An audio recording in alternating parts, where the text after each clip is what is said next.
Friend Sound Resound our stories.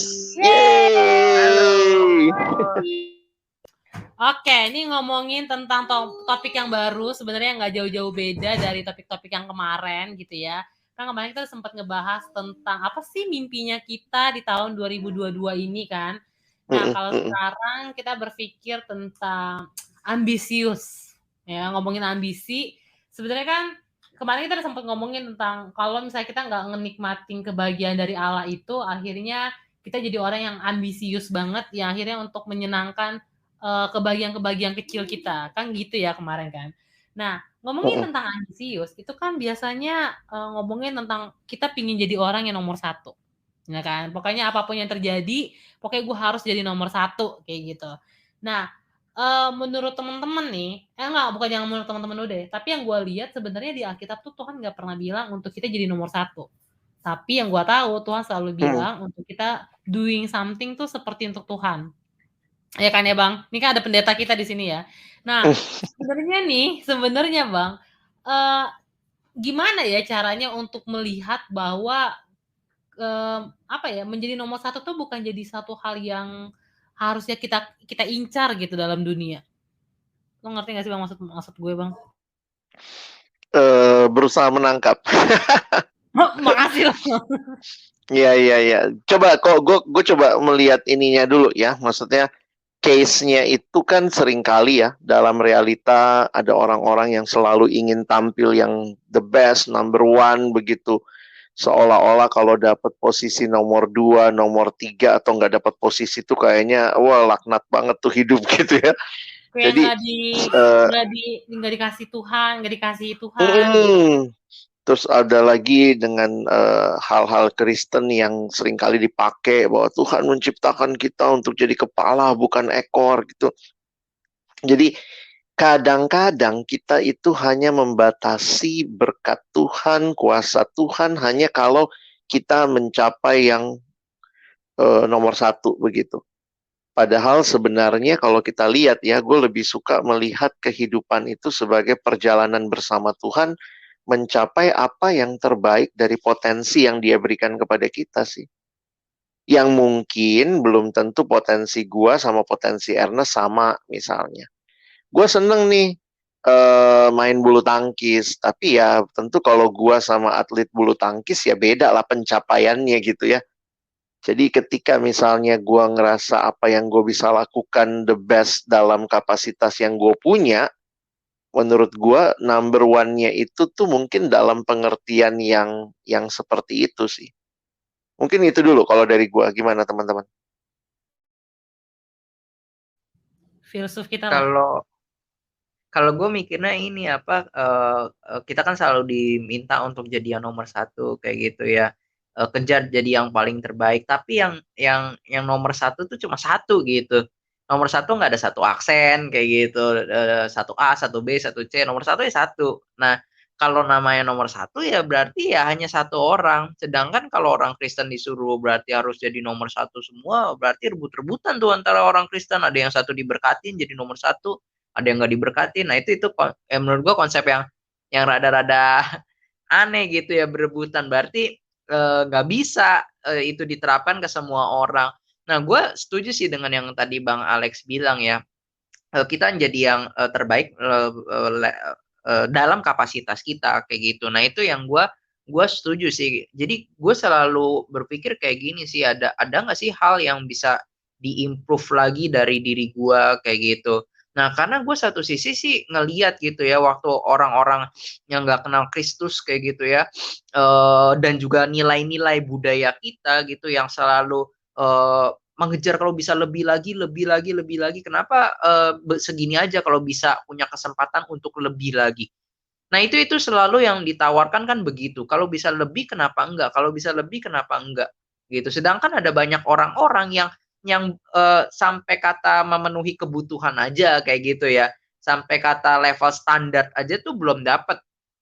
Nah, itu menurut gue rada-rada nggak memperhatikan sesama sih, rada-rada kurang berempati dengan orang-orang yang belum mencapai standarnya tersebut kayak gitu. Misalnya dia cari makan aja susah dan lain sebagainya. Tapi kalau gue punya uang, kenapa gue nggak beli tanah aja, kenapa gua nggak beli rumah aja terus nanti dikontrakin, kalau nanti dikontrakin dapat duit lagi, gue beli lagi rumah lagi, dikontrakin lagi, semua aja rumah yang ada di Jakarta lo beli kayak gitu, akhirnya jadi milik Kontrak lo. semua. Semua kontrak, nah kayak gitu. Nah nanti orang-orang yang nggak punya rumah akhirnya gimana kayak gitu kan. Nah itu yang menurut gue sih perlu dibatasi gitu ya dalam hal-hal seperti itu. Nah, cuman yang gue pikir kayak gitu ya. Nah, itu culture kita. Kita dididik untuk menjadi yang seperti itu. Sedangkan gue satu sisi setuju sih ya.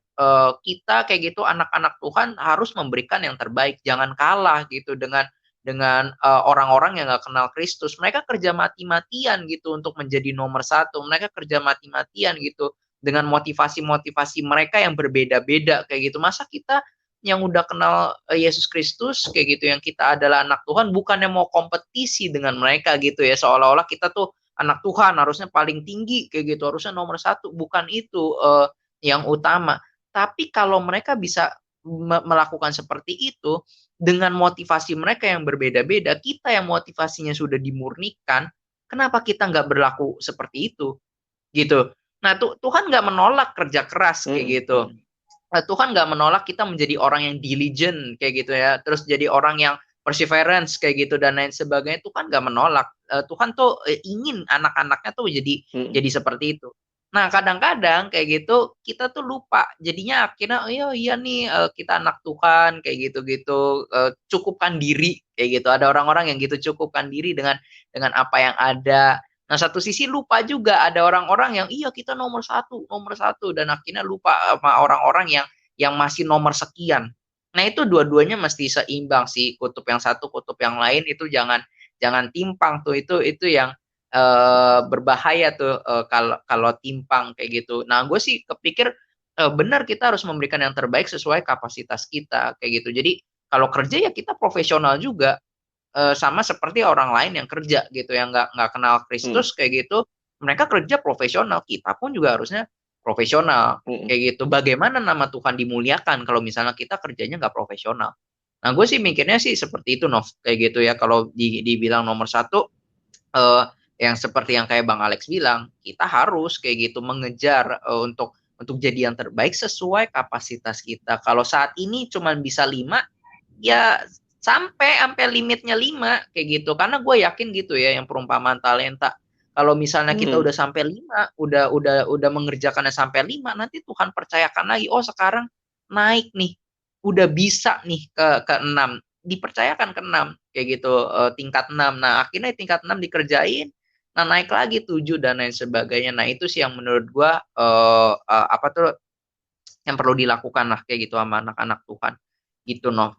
Oke, jadi intinya adalah bukan menjadi nomor satu, tapi menjadi yang terbaik ya. Maksudnya ini kadang-kadang kita suka jadi rancu nih ngomongin yang terbaik, tapi akhirnya fokusnya jadi nomor satu. Padahal yang terbaik itu belum tentu jadi yang nomor satu gitu ya nggak sih? Maksudnya gini loh, karena menurut pandangan gue ya, ketika kita cuma fokus menjadi nomor satu, kan satu-satunya yang kayak tadi harus bilang ya cuma satu gitu, nggak ada satu aksen dan segala macam ya satu doang. Nah, ketika kita berebut untuk menjadi nomor satu, and the end-nya tuh hati-hati kita jadi melakukan segala macam cara untuk jadi nomor satu. Nah, tapi kalau ngelihat apa yang Bang Alex bilang tadi, ketika kita mau jadi yang terbaik, kita akan ngelakuin dengan cara-cara yang tepat gitu. Misalnya gimana sih lo ngelakuin yang terbaik? Ya berarti lo kan nggak mungkin dengan menjatuhkan orang lain, dengan menyikut sana sini. Karena apa? Yang terbaik itu berarti harusnya lo tahu, oh Tuhan mau gue melakukan hal seperti ini. Dia gitu sih. Nah, pertanyaan selanjutnya dianya jadi gini. Kenapa ya? Misalnya gini, apa ya yang bisa membuat orang itu tuh hanya fokus jadi yang nomor satu gitu? Apa yang membuat orang? Apakah hanya karena ambisiusnya doang atau ada hal-hal lain yang menurut teman-teman tuh membuat orang tuh jadi berpikir untuk gue jadi mau nomor satu gitu? Bukan yang terbaik ya, tapi nomor satu. Sebenarnya kalau ditanya seperti itu, mungkin jawabannya bisa beragam ya. Mulai dari hal yang sangat manusiawi sampai hal yang sangat rohani begitu. Cuma kalau aku ngelihat mungkin coba membayangkan juga pernah punya pengalaman dengan seorang teman yang tidak pernah puas dengan pencapaiannya.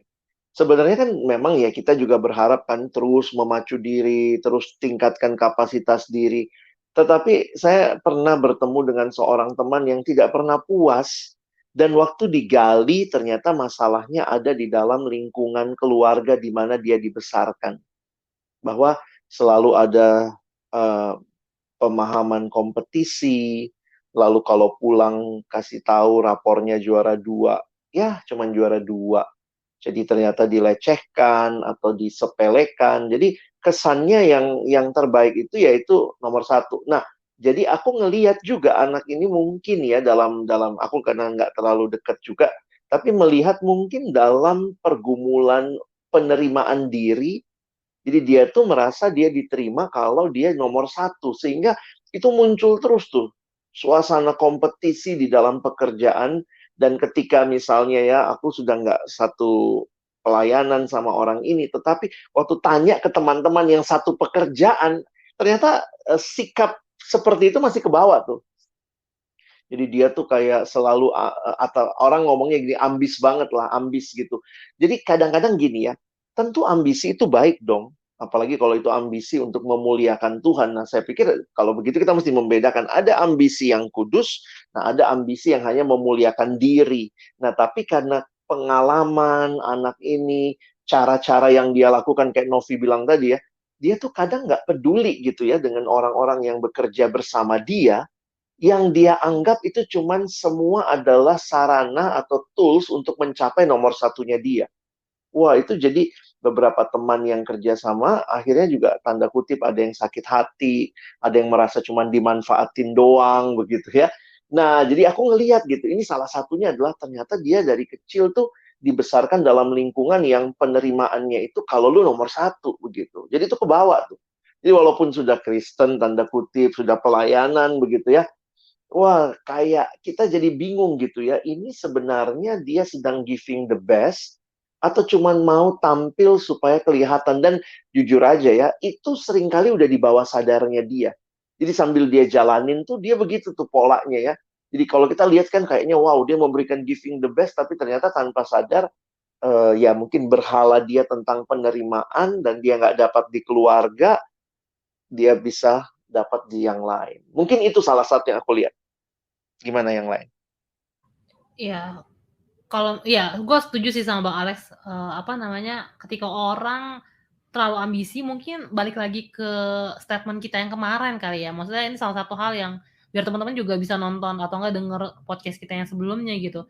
Akhirnya gue menyadari bahwa ketika orang belum puas sama Tuhan dan akhirnya dia juga belum selesai dengan dirinya, akhirnya dia jadi fokus untuk jadi nomor 1. Biar supaya ibarat kata spotlight-nya tuh ke dia gitu. Biar kayak apa ya, ini loh gue tuh ada gitu untuk nunjukin keberadaannya dia. Padahal sebenarnya iya, eksistensinya dia. Padahal menurut gue secara pribadi sih, orang yang kayak gitu ya akhirnya memilih untuk menjadi nomor 1 dan meniadakan orang lain, itu tuh dia akan jadi capek dengan kehidupan dia sendiri gitu. Karena apa?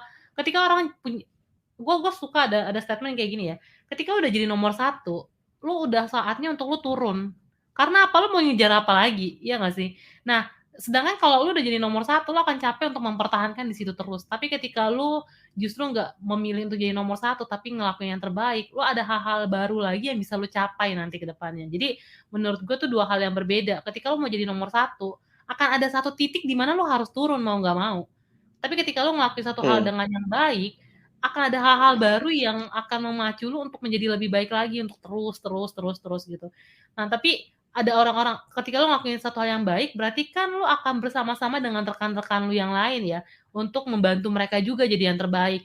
Tapi ketika lu fokus menjadi nomor 1, lu akan meniadakan orang-orang di sekitar lu, dan akhirnya lu akan sendirian juga di atas. Ya akhirnya membuat lu harus mau nggak mau lu akan turun gitu.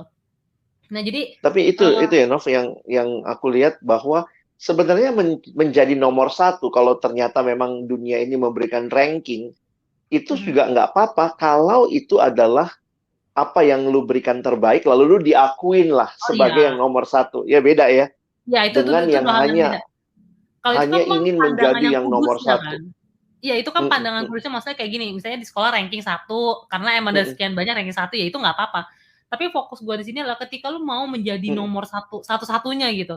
Seakan-akan kan lu menjadikan diri lu seperti Tuhan dong ya. Padahal kan yang satu-satunya di dunia ini adalah itu sendiri gitu menurut gue. Nggak ada tuh yang kayak lu bisa mengalahkan Tuhan. Makanya tadi gue bilang ya teman-teman kalau misalnya mau ngeliat ya balik lagi ke podcast sebelumnya gitu kemarin gitu ngomongin tentang ya itu lo harus ngedapetin kebahagiaan itu akhirnya lo bisa melihat kebahagiaan atau hal-hal kecil ini ya untuk menyempurnakan doang walaupun sebenarnya Allah itu sudah memberikan kebahagiaan dengan begitu sempurna maksud gue tapi kan ada kebahagiaan kecil yang apa ya yang kayak membuat kita bisa seneng aja gitu itu sih. Iya, jadi mungkin ada ini enggak ya closing statement termasuk nasihat dari teman-teman ya, dari Ernest, dari Novi untuk teman-teman yang ini kan lagi memulai tahun baru nih ya. Walaupun kita udah beberapa waktu melewatinya, gimana nih apa yang teman-teman mau nasihatkan kepada teman-teman yang sedang berjuang saat ini untuk mudah-mudahan bukan menjadi number one yang seperti Novi bilang tadi ya. Silakan Ernest. Gue sama tadi diskusi keinget ini apa quotes-nya atau kutipannya C.S. Lewis kayak gitu ya. Kita sering banget dah ngutip C.S. Lewis. Jangan bahasa Inggris panjang tapi isinya kayak gini. Kita kan selalu mikir ya kalau ngelihat ada orang gitu misalnya nih di kelas oh dia angkat tangan terus kayak gitu nggak ada PR dia ngumpulin PR kayak gitu dia ingetin PR padahal nggak ada PR. Nah itu kelihatannya ambis ya. Nah tapi C.S. Lewis tuh kutipannya seperti ini kurang lebih ya kayak gitu. Kita terkadang tuh ngelihat diri kita tuh ambisius, tapi sebenarnya kita ambitionless kayak gitu. Jadi kita nggak punya ambisi. Tuhan ngelihat ambisi kita itu terlalu lemah sebenarnya. Kita itu makhluk atau ya makhluk hidup kayak gitu ya, ciptaan Tuhan yang hatinya tuh mendua hati gitu ya. Hatinya tuh bercabang. Nah, kita tuh nggak bisa membayangkan betapa indahnya gitu liburan ke pantai misalnya tapi kayak gitu kita tuh lebih milih liburan seperti kayak anak kecil gitu ya udah seneng main di kubangan lumpur aja kayak gitu lebih seneng di sini padahal diajak pergi ke pantai yang lebih baik kayak gitu yang lebih indah. Nah sama kayak gitu tuh waktu kita berpikir kita orangnya ambisius banget. Nah tapi Tuhan menemukan ternyata ambisi kita lemah. Kenapa? Karena kita lebih memilih dipuaskan oleh hal-hal yang kecil-kecil tersebut, ambisi-ambisi kecil tersebut, kayak gitu. Nah, kita memilih dipuaskan oleh hal-hal yang seperti itu. Padahal Tuhan menawarkan kepada kita sebuah kebahagiaan yang nilainya kekal, kayak gitu. Itu yang kayak podcast minggu lalu yang sebelumnya kayak gitu ya. Tuhan tawarkan kebahagiaan yang kekal, tapi kita milih kebahagiaan yang kecil. Dan kita ngelihatnya, oh ini orang ambisius banget. Tapi Tuhan ngelihatnya itu ambitionless. Kalau lu ambisius banget, lu pilih dong kebahagiaan yang kekal harusnya. Nah itu yang gue akhirnya menarik sih ngelihatnya. Iya ya ternyata kita tuh manusia yang bercabang dua hatinya. Sebenarnya hati kita tuh ambitionless. Jadi kalau ngelihat ada orang yang ambisius banget, sebenarnya hatinya mungkin ya kayak gitu. Mungkin kosong banget. Kayak gitu, mungkin kosong banget. Harus terus-menerus bergerak, harus terus-menerus sibuk, harus terus-menerus mencari kayak gitu, nggak pernah berhenti, nggak pernah stop kayak gitu, kejar terus kalau bisa lebih, kenapa nggak lebih kayak gitu, kenapa harus berhenti di sini. Nah jangan-jangan dia ambitionless kayak gitu, bukannya ambisius tapi ambitionless. Nah itu yang menarik sih. Nah cuman gue yang waktu diskusi ya salah satu hal yang tadi Bang Alex bilang ya mungkin kayak terakhir gitu ya kita perlu kenali diri kita sendiri sih. Yang kayak tadi Bang Novi nanya kayak itu dan Bang Alex bilang ada banyak alasan kenapa orang akhirnya bisa jadi orang yang ambisius menurut dunia ini seperti itu. Nah kita perlu kenali diri sih. Kenapa? Apakah karena kayak yang tadi Bang Alex bilang butuh penerimaan kah? Atau sebenarnya ngerasa ya kalau ada kesempatan ya kenapa enggak? Itu adalah orang yang oportunis kayak gitu. Kalau ada kesempatan ya ambil aja seperti itu. Atau memang dia pribadi yang nggak pernah puas kayak gitu, nggak pernah ngerasa cukup, atau dia sebenarnya kenapa cari uang terus karena dari awal memang dia nggak pernah merasa aman gitu dari kecil kekurangan kayak gitu, selalu dilatih kekurangan, udah punya banyak cukup pun juga nggak boleh mungkin jajan, nggak boleh kita nggak punya uang kayak gitu, jadinya akhirnya selalu cari lagi dan lain sebagainya. Nah itu sih jadi PR kita sih, kenapa kita menjadi pribadi yang ambisiusnya tuh digerakkan oleh keinginan apa. Nah itu yang perlu dicari sih. Mungkin 1 tahun ini kita perlu mencari kayak gitu ya. Mencari kenapa kita mencari gitu. Iya. Itu jadi menarik untuk jadi warning buat kita juga ya, selama kita dalam pencarian ini gitu ya. Jangan-jangan apa yang paling dalam sebenarnya yang sedang kita cari. Oke, thank you Nas. Novita, ada closing statement, nasihat buat teman-teman yang dengar? Berat ya kalau ngomongin nasihat ya. Tapi kalau menurut gue pandangannya adalah balik lagi, kita tuh bukan disuruh untuk jadi nomor 1 di mana yang meniadakan orang lain. Ini lagi-lagi bukannya nomor 1 ranking yang kayak nomor kayak gitu ya. Tapi maksudnya jangan jadi orang yang ambisius untuk ngedapetin segala sesuatunya. Tapi lagi-lagi yang gue lihat adalah lakukan yang terbaik yang bisa kita lakukan untuk Tuhan gitu. Maksudnya itu sih yang menarik menurut gue. Gue sangat sangat menikmati bagian itu, walaupun itu sebenarnya jadi ayat hafalan kalau di persekutuan doa kantor gitu ya. Kan kalau 3 ayat 23 gitu, lakukan segala sesuatu untuk Tuhan gitu. Karena dulu tuh gue sempet mikir, kenapa untuk Tuhan gitu? Ya akhirnya ketika lu ngelakuin segala sesuatu itu untuk Tuhan, ya lu nggak akan meniadakan orang lain, tapi dengan keberadaan lu akhirnya ngebantuin orang-orang di sekitar. Karena Tuhan kan mau kita hadir di dunia ini untuk jadi terang dan garam ya, bukan jadi orang yang ambisius, yang akhirnya membuat orang lain tuh bertekuk lutut di bawah kaki kita untuk jahat kali ya kalau gue bilang, untuk menyembah kita karena kita jadi nomor 1 gitu. Mungkin nggak kayak gitu, tapi maksudnya fokusnya adalah lakukan segala sesuatu tuh untuk Tuhan, teman-teman. Bukannya untuk kita jadi nomor 1 biar kita dapetin spotlight itu gitu.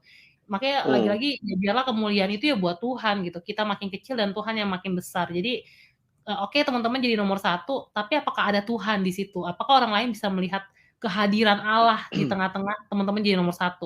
Atau jangan-jangan jadi melihat kayak, oh orang Kristen emang gitu tuh gitu. Maksudnya orang gitu-gitu itu jadi ke negatif gitu. Tapi biarlah ketika kita bisa mendapatkan nomor 1 itu dengan cara yang benar, dengan cara yang tepat, dan ada Tuhan yang orang-orang lain bisa lihat. Intinya sih gitu. Wis, udah mantep-mantep ya. Jadi saya cuman amin aja. Ingatin semua kita bahwa ya hidup kita adalah milik Tuhan, di dalam Tuhan, jadi lakukan juga ya sesuai dengan apa yang Tuhan mau, bukan sekadar apa yang kita mau capai. Jadi teman-teman, kiranya podcast kali ini bisa menolong kita juga membingkai ulang ya apa yang mungkin hari-hari ini kita kejar, hari-hari ini kita jadi pengenin ke depan tahun ini dengan ambisi-ambisi yang kita miliki, supaya kita membingkainya di dalam terang kebenaran Tuhan. Oke, jadi terima kasih sudah gabung sama kita, dan nantikan podcast-podcast selanjutnya. Wih, ini bulan-bulan kasih sayang ya. Kita akan bicara sedikit sesuatu yang lebih begitu kali ya. Dan nanti kita kenapa Kalau biasanya kita ngomongin tentang cinta-cintaan, bisa jadi bulan Februari kita ngomong ghosting-ghostingan. Iya. Oh, boleh. Itu kan juga part of cinta. Ya. Oh, ternyata menyakitkan. Ya, Cintanya yang menyakitkan. menyakitkan di tahun 2022 karena kita sering banget dengar kata-kata ghosting, ya nggak sih? Iya ya, benar-benar. Dan itu kayaknya jadi hal yang trending. Orang-orang jadi kayak ngerasa itu perlu diikutin gitu supaya gue punya cerita ghosting gitu ya. Ernest sih sering di ghosting kayaknya. Ya, nanti teman-teman bisa nunggu cerita Ernest, cerita Novi, atau cerita teman-teman. Karena itu kalau ada yang punya cerita, silakan kontak kita. Kita ada di Spotify, ada di IG juga. IG kita apa, Nas? Di friendsound.id.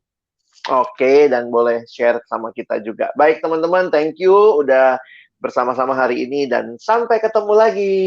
Bye!